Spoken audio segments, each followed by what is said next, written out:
Hey, what's going on out there, fishing fam? Ray Sharifi here with the Dirty Hookers, and today we're doing another top 5 video. I recently just posted a top 5 ways to catch yellowtail, and it seems like a lot of you guys really liked the video, found it pretty informative, and I've been getting some suggestions to do a top 5 ways to catch bluefin tuna. Now, I'm no expert when it comes to bluefin tuna fishing. I'm still looking to hit that triple digit mark. It's been a big goal of mine since they've been coming in a little bit out of a time, a little part of the year, and I'm personally still on the hunt for one. My biggest currently is 70 pounds. Over the last month or so, it's been a lot of fun grade fish, 20 to 40 pound, 50 pound, 60 pound fish. So I feel like I can cover that pretty well. And I'll also be covering some 100-pound gear that you're going to want to bring just in case if you guys do get into those big fish.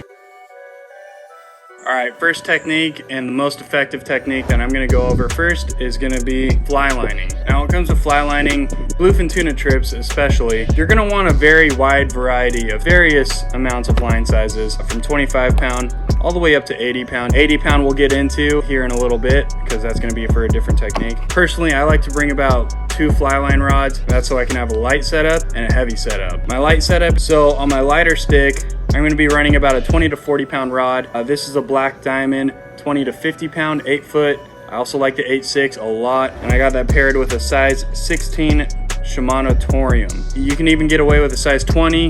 20 is going to be good for fly lining as well for that lighter line. And this is going to be for that 20 to 50 pound grade fish. And when I spool up my lighter reel, I usually put about a 30 pound top shot. I try to get about 50 plus yards of monofilament, more if I can.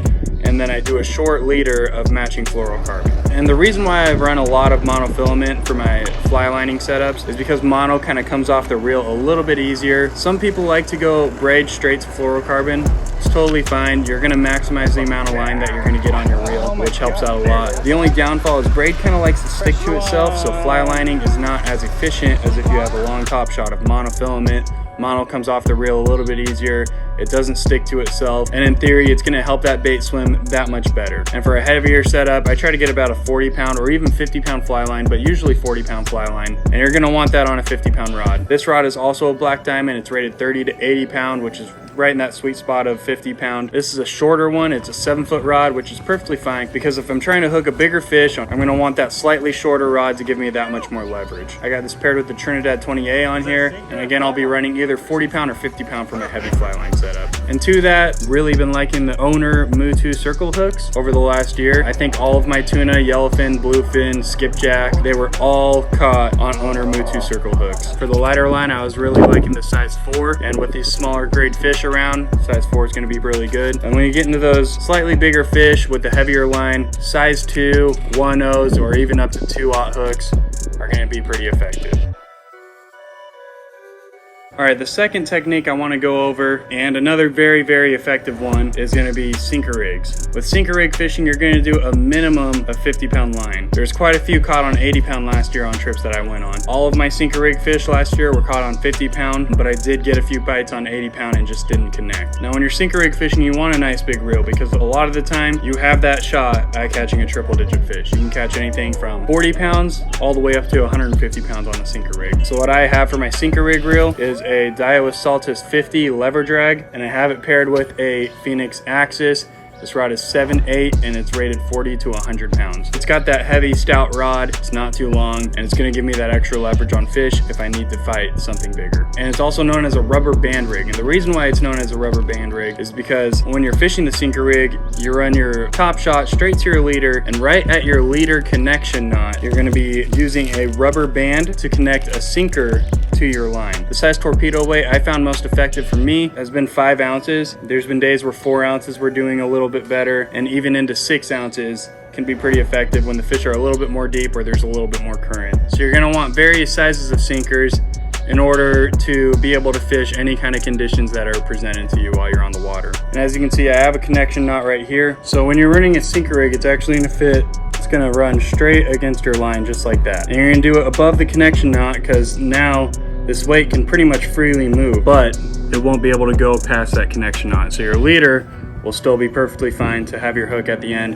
and that weight's never going to touch your hook. And like I said, this technique can bring in anywhere from 40 pound fish all the way to 150 pound fish. Very, very effective tool, and it's great for you to be able to fish that heavy line in case you do hook that bigger fish. This is a great technique to be able to get that live bait down into the deep zone. If this fish are holding a little bit deeper and you're not seeing much boils around, but the captain's still speaking over the intercom that there's fish and they're just deep, sinker rig is going to be a great effective tool to use. And you're still going to be wanting to run circle hooks for those live baits, 1/0 or even 2/0 hooks on the sinker rig. Another very effective technique for getting down to those deeper fish is going to be to fish vertical jigs, knife jigs, flat falls, snipers, whatever you want to throw at them. Throw whatever you have confidence in, but those vertical jigs and flat fall style jigs are a very, very effective way to get a lure down to their zone and hopefully get that jig right in a fish's mouth when they're down deep and they're not boiling around too much. A lot of people are starting to switch over to the slow pitch rods, jigging rods. I don't have one of those, so what I use is basically a yo-yo rod. This is the same setup I was going over as my heavy fly line setup. You're gonna wanna fish heavy line for jig fishing. 60 pound minimum, 80 pound, even up into 100 pounds. And there is a lot of different styles of jigs that you can choose from. This has been a beloved favorite over the years. It's a Shimano flat fall butterfly jig. It comes with assist hooks already on it, and what this is gonna do when it's falling into the zone, it's gonna flutter on the way down, and it really entices the fish. And then when you put it in gear, you just want to wind as fast as you can. This one is a 200 gram. You can also get away with like a 120 to 160 gram if the fish are wanting something a little bit smaller. If they want something a little bit bigger, or if you need to get down in the zone a little bit faster, you're going to want to look into 300 plus gram sizes jigs. This is a Nomad jig. Same idea. This is going to flutter down into the zone just like a flat fall would. It's got that same design for it. And you can rig these up in as many different ways that you want. You just don't want to put so many hooks on it that's going to affect the action of the lure. Then you got even something that looks a little bit like this. This would be considered a knife jig. This is a smaller one. This is a 240 gram knife jig made by Mustad. And then you also got a 200 gram Mustad jig. This is a knife jig as well. Long, skinny, slender. I have a 130 pound Opson leader on there. I got assist hooks up top and one assist hook on the bottom. But as you can see, very many different types of jigs that you can choose from. And when you're fishing into the night bite, if you're on a 2-day trip or something, that's where you're gonna want fishing really, really heavy tackle, 100 pound fish setup. And for that, I have a Shimano Talica 25. And it's paired with a Phoenix Black Diamond Hybrid. This is a 7-foot rod and it's rated 60 to 120 pound. So my Talica I have spooled up with 100 pound braid. You could either run a top shot on there if you want to, or you can run it straight to your pre-rigged jigs. 100 pound fluoro, 200 pound fluoro, whatever you want to rig it as, you can run it straight to there. Put a swivel on the end and all you got to do is tie it to the swivel. All right, the next two techniques that I'm gonna go over can be fished on the exact same setup. And the first one I'm gonna go over is poppers. Now, fishing poppers can be very dreading sometimes, but also very, very rewarding. And if the fish are full speed and they're blowing up and they're boiling all over, but fly line is not getting bit, you might wanna throw a popper and just see what happens. Maybe you might be the only one that sticks one for the day. Or if it's full speed and they're eating anything that hits the water, throw a popper. You're going to be able to fish heavier line, heavier leader, hopefully land that fish a little bit faster and get back out there and catch another one. Now here's a couple of the poppers that everybody's been wanting to get their hands on over the last year or so for fishing yellowfin and bluefin. These are the feed poppers. They come in a couple different sizes. These two are 150s and this size is a 120.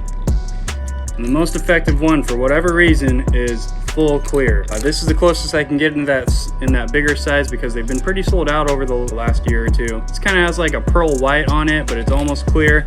And honestly, it still doesn't get bit as much as this all clear one is. I don't know what the reason is behind that. If you have a theory, please leave it down in the comments below because I would love to learn about it as much as a lot of other people would as well. There's been on multiple occasions where I've heard stories where nobody caught a fish all day, but somebody cast out a feed popper all clear and it got bit. So I got a couple different sizes, a couple different colors just for that reason. And I was able to get some yellowfin on this one last year, but no bluefin unfortunately. But hopefully we'll be able to start seeing some bluefin on these poppers here this season to come on video for you guys. What I'm going to be casting those on is, this is almost the only time I start fishing my tranks now for tuna fishing. I thought I would like this a lot for surface iron fishing yellowtail, but to be honest, I'd rather cast an open face reel. And for tuna fishing, casting the lighter stuff, I really do feel like the tranks is a great reel. Poppers, smaller Colt snipers, jerk baits, etc. I have it spooled up with 65 pound braid all the way to the top of the spool, and I run a short leader on there. And what I have it paired up with is a 9-foot Phoenix Abyss this. This is rated 20 to 50 pound. Personally, this isn't quite the backbone that I would want to use. I just don't have the other rod. This is fine. It's got the pulling power, but it does have quite a bit of bend. And personally, if I'm fishing poppers and I'm fishing heavy line, I do kind of want that extra backbone. So what I would recommend, it would probably be a Phoenix Axis, 9 foot, 30 to 80 pound. It might have that little extra pulling power that I'd be looking for. I've been casting this over the last year and it's been perfectly fine. I haven't had any issues yet, just haven't quite pulled on a bigger fish yet. And when I do pull on a bigger fish, I would want that extra backbone.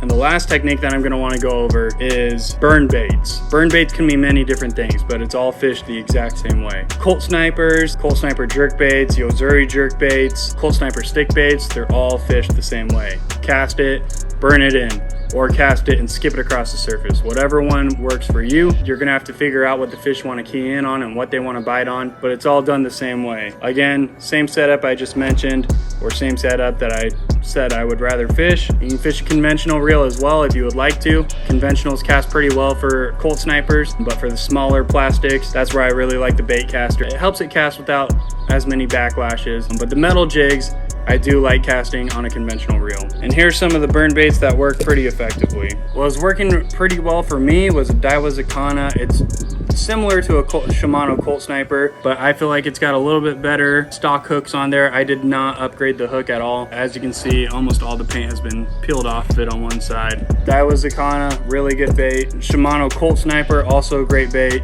And when I'm casting Colt Snipers and Zakana metal jigs, sinking jigs, I really like 60 grams up to 80 or 100 gram. I feel like that's kind of my sweet spot. And again, it all depends on what the fish want to eat. If they want those smaller bait fish, 60 gram might be it. But if they're willing to eat something a little bit bigger, 100 gram could do the job as well. And as you can see, you can upgrade it by putting single hooks on there if you wanted to, or you can leave it with the plain treble hook as it comes with. Those are two of the sinking jigs that I really like. And some of the burn style stick baits that I like are gonna be the Shimano Colt Sniper stick bait. This one does not have a bill on it.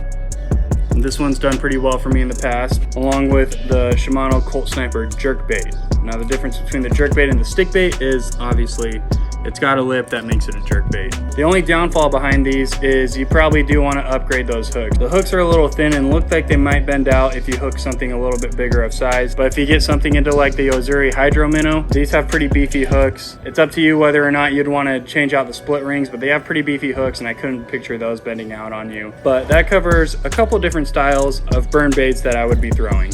Lipless stick baits, lipped stick baits and jerk baits, sinking metal jigs. And again, they can all be fished the exact same way, cast and burn. The only difference between these and the other ones is these ones are floating, and the metal jigs, you can cast out and sink it out for a minute or two and burn it back up and it'll come back up at an angle. And that could be pretty effective as well. I think that's gonna wrap it up, guys. This is my personal 5 favorite ways and techniques that I'm gonna tie up and rig up for if I'm going bluefin tuna fishing. If you have any other techniques that you feel are more effective than what I went over in today's video, please leave it down in the comments below so that others can learn and I can read up on it as well. And again, guys, like I said, I'm no expert when it comes to bluefin tuna fishing. I still haven't hit that triple digit mark. I'm looking for it. I had one shot at them last year where I had a pretty good shot at them, but unfortunately I didn't strike that blue gold I was looking for. 2022 season is here upon us, new season. Hopefully I can get it done this year, we'll see. But that's gonna do it for this video. Best of luck to all you guys out there this season. Let's get out there and get bit here soon. Shoot!